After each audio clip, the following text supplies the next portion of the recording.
UNHCR Special Envoy Angelina Jolie received a raucous welcome when she visited displaced people living in camps in the Kurdish region of Iraq.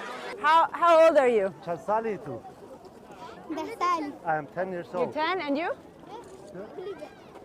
11. Ah, I have a son who's 11. She came to highlight the dire needs of 3.3 million internally displaced Iraqis. Days ago, Gulay was released from captivity. She arrived here without her daughter. Like many Yazidi women who were captured, they have been forced into marriages and taken to Syria. Gulay is left heartbroken, alone with her 2 grandchildren who no longer have a mother.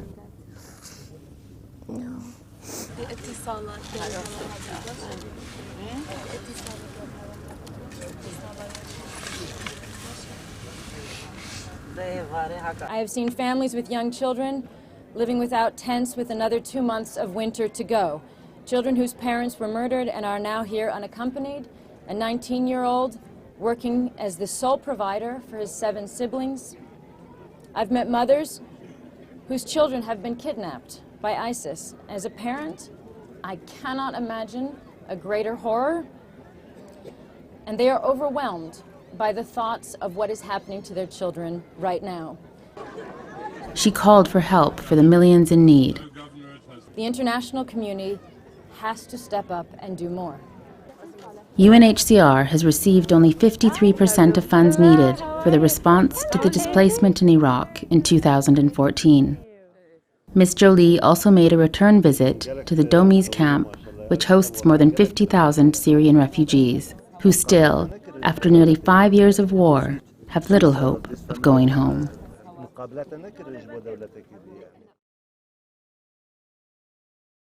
Tens of thousands of women and children have been sexually assaulted, tortured, or forced into sexual slavery in the wars of our generation.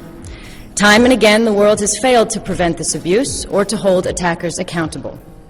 Rape has been treated as something that simply happens in war. Perpetrators have learned that they can get away with it, and victims have been denied justice. But wartime rape is not inevitable. This violence can be prevented, and it must be confronted. There are many individuals and NGOs who have worked tirelessly to address these crimes for years, but the international political will has been sorely lacking. I have heard survivors of rape from Bosnia to the DRC say that they feel that the world simply does not care about them. And who could blame them? For too long, they have been the forgotten victims of war, responsible for none of the harm, but bearing the worst of the pain.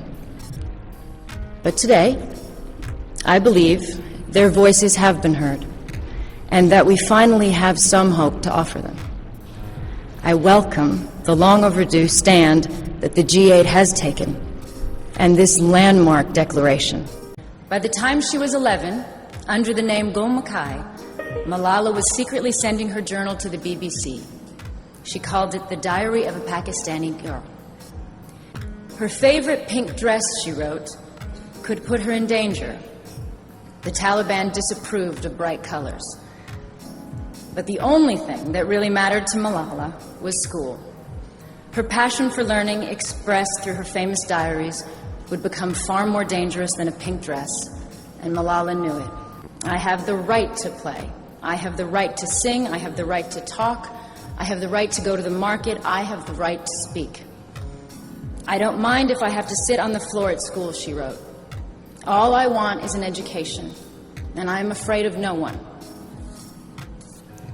Which one of you is Malala? The gunman asked, as he and the others stormed the school bus on October 12th. And here is what the gunman and the Taliban accomplished on that day. They shot her at point-blank range in the head and made her stronger. People put their jobs on the line, and it worked out in the end. So. And you had your own passion project. Do you want to talk about what it was like making that film and what it meant to you? Oh, It was a difficult film to make because it's a difficult subject matter, but I had the good fortune of working with an extraordinary cast of local people who survived a war, and they taught me a lot about life and film. So it was... You were quoted as saying you made a film with the people, not for the people, which I thought was beautiful. It's very true. Is it at all possible that you will one day direct him? It is possible. It makes certain sense. I would love it. Yes, it's possible. I have one question for you, because I was such a fan of Moneyball, and you were so exquisite in it. And I started thinking, I wonder if you took anything from Billy Bean's philosophy of life and applied it to your own. And we asked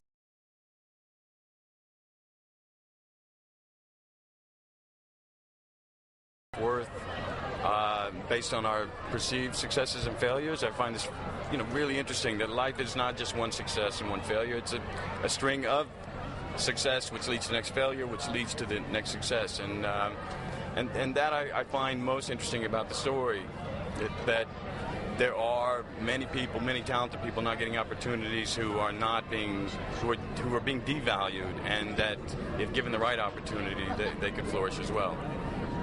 Thank you so much for stopping by. I have one more question. Where did you guys get your SAG card? What project was it where you first received your SAG card, if you remember? I was put in something that when I was little, that I